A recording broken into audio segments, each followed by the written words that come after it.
हमारी धरती कभी चिलचिलाती रेगिस्तान तो कभी कंपा देने वाले टुंड्रा इलाकों से हमें चुनौती देती रहती है।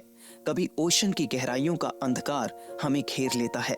ये वो जगह हैं जहां जाना तो दूर, रहने के लिए सोचना भी मुश्किल है। लेकिन क्या आप जानते हैं कि ऐसे ही हार्श एनवायरनमेंट में भी इंसानों ने इनक्रेडिबल स्ट्रक्चर्स बनाए हुए हैं।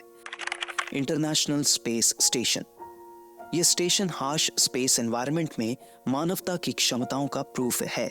आईएसएस पृथ्वी से लगभग 400 किलोमीटर ऊपर चक्कर लगाता है। यह एक जायंट लैबोरेटरी है जहां साइंटिस्ट माइक्रोग्रेविटी और स्पेस एनवायरनमेंट में अनगिनत रिसर्च करते हैं।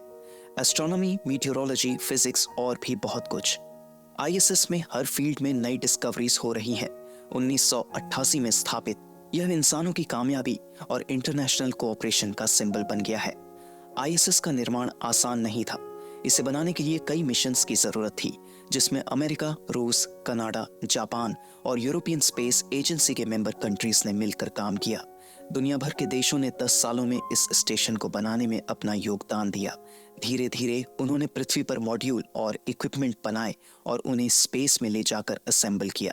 हार्श टेम्परेचर और वैक्यूम जैसी कंडीशंस का सामना करते हुए आईएसएस में एस्ट्रोनॉट्स के रहने और काम करने के लिए प्रेशराइज्ड हैबिटेट्स, स्ट्रक्चरल मजबूती के लिए अनप्रेशराइज्ड पीसेस, एनर्जी के लिए सौर पैनल और भी बहुत कुछ है। एक फुटबॉल मैदान जितना बड़ा, आईएसएस स्पेस में सबसे बड़ी मैन मेड स्ट्रक्चर में से एक है। यह 28,000 किलोमीटर प्रति घंटे की रफ्तार से घूमता है और हर दिन 15.5 बार पृथ्वी की परिक्रमा करता है। आईएसएस में जीवन अनोखा है। अंतरिक्ष यात्री हर दिन 16 बार सनराइज और सनसेट देखते हैं, पृथ्वी को लगातार घूमते हुए देखते हैं और वेटलेसनेस का एक्सपीरियंस करते हैं।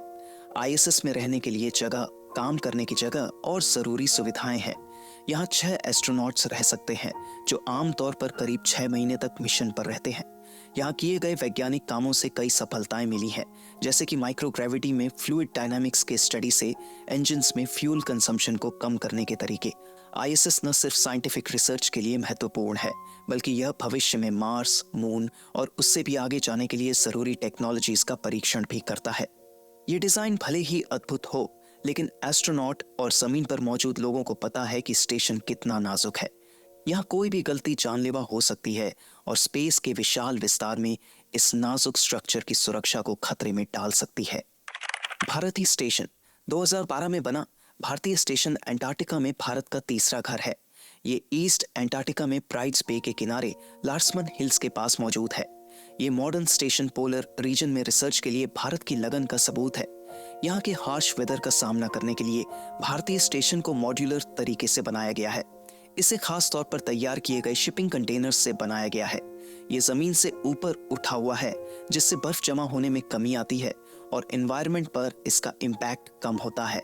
पोलर फ्रंट के पास इसका स्थान खास है, क्योंकि यहाँ ठंडे पानी का ऊपर उठना और समुद्री जीवन भी भरपूर होता है। आसपास के लार्समन हिल्स कॉन्टिनेंट के पुराने इतिहास की कहानी कहते हैं, जहाँ 3 अरब साल से भी पुरानी चट्टानें हैं। लेकिन इन प्राचीन जमीनों और आसपास की धाराओं के बीच टकराव की वजह से मौसम बहुत ही अनप्रिडिक्टेबल रहता है, जो सबसे मजबूत बिल्डिंग्स को भी चुनौती दे सकता है। यह स्टेशन मुख्य रूप से नवंबर से मार्च तक गर्मियों के मौसम में ही चलता है और इसमें 47 लोग रह सकते हैं। लेकिन सर्दियों में यहाँ का एनवायरनमेंट बहुत ही खराब हो जाता है, जिससे यह खाली हो जाता है। ये भी दर्शाता है कि कितनी भी मॉडर्न टेक्नोलॉजी हो, कुछ लिमिटेशंस तो है ही। भारतीय स्टेशन सिर्फ साइंटिफिक रिसर्च के लिए ही नहीं, बल्कि भारत की साइंटिफिक और टेक्नोलॉजिकल क्षमताओं का भी सिंबल है। ये डिफिकल्ट कंडीशंस में भी इंसानों के रहने की संभावनाओं को दिखाता है और पोलर रीजन्स को बेहतर ढंग से समझने का रास्ता खोलता है। स्वालबार्ड ग्लोबल सीड वॉल्ट, धरती के बीजों का एक विशाल खजाना बर्फ से ढके आइलैंड के बीच छुपा है। हाँ, यही है स्वालबार्ड ग्लोबल सीड वॉल्ट। यह अद्भुत जगह आर्कटिक के ठंडे इलाकों में 1300 किलोमीटर दूर बनी है। 2008 में बनाया गया यह सीड रिपोजिटोरी माउंटेन के अंदर छुपा है। साइंटिस्ट ने धरती के बीजों को लंबे समय तक बचाने के लिए बर्फीली जमीन पर्माफ्रॉस्ट का इस्तेमाल किया है, जो नेचुरली कोल्ड रहती है। इस रिमोट प्लेस को इसलिए चुना गया है क्योंकि यहाँ अर्थक्वेक्स, फ्लड्स या वॉर जैसी डिजास्टर्स का खतरा कम है। यह भंडार बहुत मजबूत है। 3 अलग अलग कमरों में बंटे इस वॉल्ट में लाखों बीज रखे जा सकते हैं। अभी केवल एक कमरा ही भरा हुआ है, जिसमें दुनिया भर के लगभग सभी देशों के बीज रखे गए हैं। इन बीजों को 3 परतों वाले पन्ने के पाउच में सील करके प्लास्टिक के कंटेनर में रखकर मेटल की अलमारियों में रख दिया जाता है। ठंडी हवा की वजह से सीड्स में बहुत कम एक्टिविटी होती है, जिससे वे दशकों या सदियों तक सुरक्षित रहते हैं। रिपोजिटोरी को कई सिक्योरिटी मेजर्स से मजबूत किया गया है ताकि कोई भी अनऑथराइज्ड पर्सन अंदर न जा सके। यह पहल धरती के बीजों को बचाने की एक अनोखी कोशिश है। क्लाइमेट चेंज के खतरे के बावजूद भी यह इलाका आने वाली सदियों तक धरती का सबसे ठंडा इलाका बना रहेगा। University of Tokyo Atacama observatory चिले के ऊंचे माउंटेन्स पर बादलों से भी ऊपर एक एस्ट्रोनॉमी का अद्भुत ठिकाना है।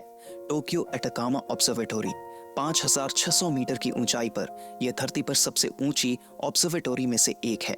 यह ऊंचाई, ड्राई डिजर्ट और साफ आसमान एस्ट्रोनॉमर्स के लिए सपनों का जहां है। टोक्यो यूनिवर्सिटी के साइंटिस्ट ने इसे बनाया है और यहाँ वे यूनिवर्स के रहस्यों को खोलने का काम करते हैं। यहाँ का मुख्य किरदार है मिनी टायो टेलीस्कोप, जो 1 मीटर चौड़ी आंख से यूनिवर्स को देखता है। ये खास तौर पर इंफ्रारेड रेस को पकड़ने के लिए बनाया गया है, जो धरती के एटमॉस्फेयर में छिप जाते हैं। यहाँ हवा इतनी पतली है कि वाटर वेपर कम होता है, जो इंफ्रारेड रेस को रोकता है। इसलिए साइंटिस्ट उन चीजों को भी देख पाते हैं जो आम तौर पर छिपी रहती हैं। वे हमारी आकाश गंगा में स्टार्स के जन्म का स्टडी करते हैं, यूनिवर्स के सेंटर की जांच करते हैं और दूर की गैलेक्सीज के रहस्यों को खोलते हैं। लेकिन इतनी ऊंचाई पर काम करना आसान नहीं है। इमेजिन कीजिए, ठंड, तूफान और बिजली से इलेक्ट्रॉनिक इक्विपमेंट को बचाना और साइंटिस्ट को सुरक्षित रखना। यहाँ जो टेक्नोलॉजी डेवलप की गई है उसका इस्तेमाल अब दुनिया भर की ऑब्जर्वेटोरीज और एक्सट्रीम कंडीशंस में काम करने वाले साइंटिस्ट द्वारा किया जा रहा है। टोक्यो अटाकामा ऑब्जर्वेटोरी सिर्फ एक ऑब्जर्वेटोरी नहीं है, ये साइंटिस्ट की लगन, इंजीनियरिंग की चमत्कार और यूनिवर्स के प्रति क्यूरियोसिटी का सिंबल है। मौसिनराम मेघालय के पूर्वी खासी हिल्स में बसा मौसिनराम कोई मामूली गांव नहीं है। ये तो मानो बारिश का ही घर है। पूरे साल यहाँ इतनी बारिश होती है कि कोई माने ही नहीं। भारत ही नहीं, पूरी दुनिया में सबसे ज्यादा बारिश यहीं पर होती है। कभी देखा है कैसा होता है जब आसमान महीनों तक लगातार बरसता रहे? मौसिनराम में तो यही हाल रहता है। जून से सितंबर तक तो मानो झमाझम पानी ही बरसता है। नदियां तो ब्रेक नहीं लेती, जंगल तो हरे ही हरे रहते हैं, पर इतनी बारिश अच्छी भी नहीं लगती। हर तरफ पानी ही पानी होने से कभी कभी बाढ़ और लैंडस्लाइड्स भी आ जाते हैं, जिससे आना जाना और फार्मिंग सब मुश्किल हो जाता है।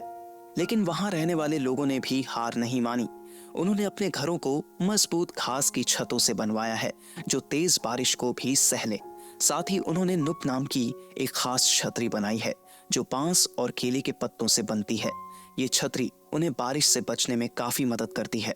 अब खेती भी वो ऐसी करते हैं जो इसी बारिश के मारे माहौल में फलती फूलती है। यहाँ तो खास तरीके से धान की खेती की जाती है। यही नहीं, इस खास वातावरण में कई तरह की मेडिसिनल प्लांट्स भी उगते हैं। आजकल तो यहाँ आने वाले सैलानियों की भी कमी नहीं है। ये लोग इस अनोखे मौसम और खूबसूरत जगह को देखने के लिए दूर दूर से आते हैं। भले ही यहाँ हमेशा सीलन रहती है, फिर भी वहाँ के लोगों का हौसला देखते ही बनता है। ये बारिश को रुकावट नहीं, बल्कि जिंदगी का एक हिस्सा मानकर जीते हैं।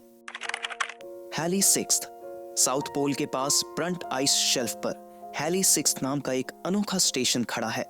2013 में बना ये स्टेशन साइंटिस्ट और इंजीनियर्स का स्वर्ग है, जो धरती के सबसे ठंडे और डिफिकल्ट इलाकों में से एक का स्टडी करते हैं। यहाँ -58 डिग्री सेल्सियस तक तापमान गिरना आम बात है और सर्दियों में तो सूरज का दर्शन भी नहीं होता।